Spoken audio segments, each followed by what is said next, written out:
So hello dear student, কেমন আছো? I hope প্রত্যেকে ভীষণ ভালো আছো। স্ক্রিনের ওপর একটা শতকরা চ্যাপ্টারের অঙ্ক দেখা যাচ্ছে।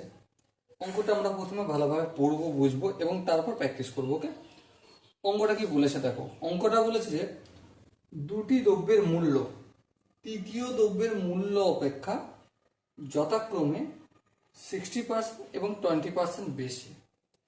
মানে দুটো দ্রব্য রয়েছে, তার মধ্যে আর একটা রয়েছে তৃতীয় দ্রব্য। তৃতীয় দ্রব্য থেকে প্রথম দ্রব্যটার কত মূল্য বেশি? 60%। আর দ্বিতীয় দ্রব্যটা কত মূল্য বেশি? 20% বেশি।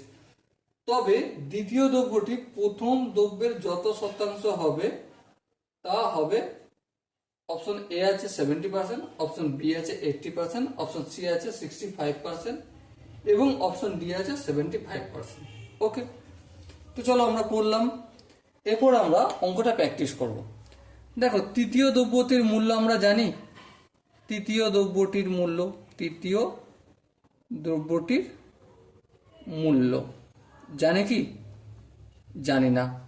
এটা আমি এক্স ধরে নিলাম। তাহলে এক্স যখন ধরে নিচ্ছি তৃতীয় দ্রব্যটির মূল্য, তাহলে প্রথম দ্রব্যটির মূল্য কত হবে? দ্রব্যটির মূল্য কত? অবভিয়াসলি কত পার্সেন্ট বলো? 60%, তাই তো? তাহলে এক্স প্লাস এক্স এর 60%। এই যে লিখলাম, এটা কি ঠিক লিখলাম? হ্যাঁ, ঠিক লিখলাম। কেন? কারণ তৃতীয় দ্রব্যটির থেকে প্রথম দ্রব্যটির মূল্য কত বেশি? 60% বেশি। তাহলে তৃতীয় দ্রব্যটির মূল্য কত? এক্স টাকা প্লাস এক্স এর 60% অ্যাড হচ্ছে, তাই না? না বোঝা গেল না? চলো আরেকবার বোঝাচ্ছি। তৃতীয় দ্রব্যটির মূল্য কত? এক্স টাকা। হ্যাঁ ঠিক। প্রথম দ্রব্যটির মূল্য কত? তৃতীয় দ্রব্যটা যতটা মূল্য তার থেকে 60% বেশি। তাহলে তৃতীয় দ্রব্যটার মূল্য এক্স টাকা, তার থেকে বেশি মানে এক্স এর 60%। তাহলে বেশি বলে যোগ হচ্ছে, কম হলে বিয়োগ হতো, ব্যাস। তাহলে এটা ক্যালকুলেশন যদি করি, এক্স ইন্টু 60/100, শূন্য শূন্য কাটবে, আর কিছু করার প্রয়োজন নেই, চলো রেখে দিচ্ছি। তাহলে এটা কি হলো? 6x/10। ভগ্নাংশের যোগ বিয়োগ করবো, 10 হবে, 10কে x দিয়ে গুণ করলে 10x plus 6x equal to 16x/10। এটা কি হলো?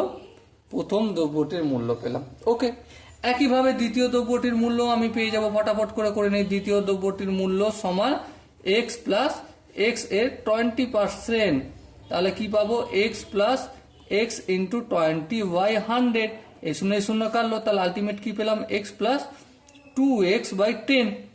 ভগ্নাংশের যোগ বিয়োগ করবো, 1 আর 10 এর লসাগু হবে 10, 10কে x দিয়ে গুণ করলে 10x প্লাস 10কে 10 দিয়ে ভাগ করলে 1কে যদি 2x দিয়ে গুণ করি 2x। তাহলে আলটিমেট কি পেলাম? 12x/10। এটা কোন দ্রব্যের মূল্য? দ্বিতীয় দ্রব্যের মূল্য। এবার দেখো বইটা। তবে দ্বিতীয় দ্রব্যটির মূল্য প্রথম দ্রব্যের যত শতাংশ হয় তত। তাহলে শতাংশ তো পরে করব, তার আগে বলবো কার সাথে কার তুলনা করা হচ্ছে। প্রথম দ্রব্যের সাথে তুলনা করা হচ্ছে প্রথম দ্রব্যের মূল্য। তাহলে আমি কি বলেছিলাম? কনসেপ্ট ভিডিওটা গিয়ে দেখতে, সেখানে কি বলেছিলাম? যার সাথে তুলনা করা হবে সেটাকে হর লিখবো, হ্যাঁ। আর যাকে তুলনা করা হবে সেটাকে লব লিখবো, হ্যাঁ। দ্বিতীয় দ্রব্যের মূল্য। তাহলে দেখো, দ্বিতীয় দ্রব্যের মূল্য কত? 12x/10। আর প্রথম দ্রব্যের 16x/10। এটাকে যদি আমি একটু কাজ করি, 12x/10 হবে। এটা ভাগ চিহ্ন, গুণ চিহ্ন করলাম, ভুল করলাম, এই ঠিক করলাম। এই এক্স কাটলো, এই 10 কাটলো। এবার দেখো, 3 4 12, 4 4 16, তাহলে কি পেলাম? 3/4। এবার এটাকে যদি আমি পার্সেন্টেজে নিতে যাই, তাহলে কিছু নেই, মানে 1 গুণ আছে, 1 মানে 100/100, বলতে পারি? হ্যাঁ ঠিক।